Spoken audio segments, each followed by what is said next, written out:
est-ce que tu as des, on va dire des conseils justement, pour essayer de faire durer cet état d'orgasme un peu plus longtemps? Est-ce qu'il y a des trucs à faire ou à ne pas faire forcément?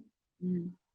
On peut proposer justement, par exemple, le edging qui est, justement de jouer avec cette tension sexuelle.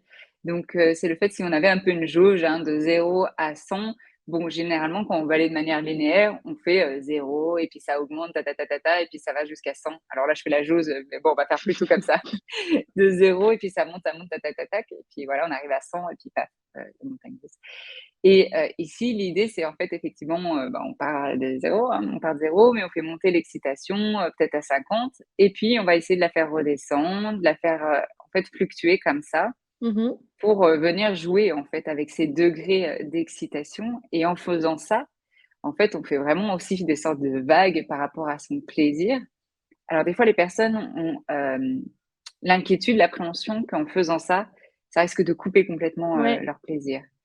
Et ça arrive d'autant plus quand on a l'appréhension que ça va couper oui. son désir.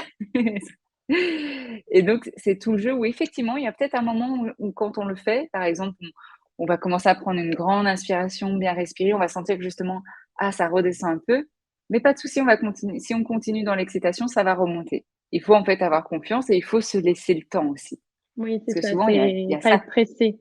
Ouais, il y a ces petits messages de stress, d'appréhension, et de se dire: «Mais mince, si j'y arrive pas, qu'est-ce qui se passe?» Et en fait, c'est la pression et l'appréhension qui va tuer l'excitation finalement et pas le fait de freiner, enfin, pas le fait de ralentir. Donc ça, c'est, tout ce qu'on appelle le slow sex, de ralentir pour effectivement mieux ressentir ce qui se passe, va aider justement à faire fluctuer ce plaisir et à le faire prolonger justement dans l'expérience intime, que ce soit seul, à 2 ou à plusieurs.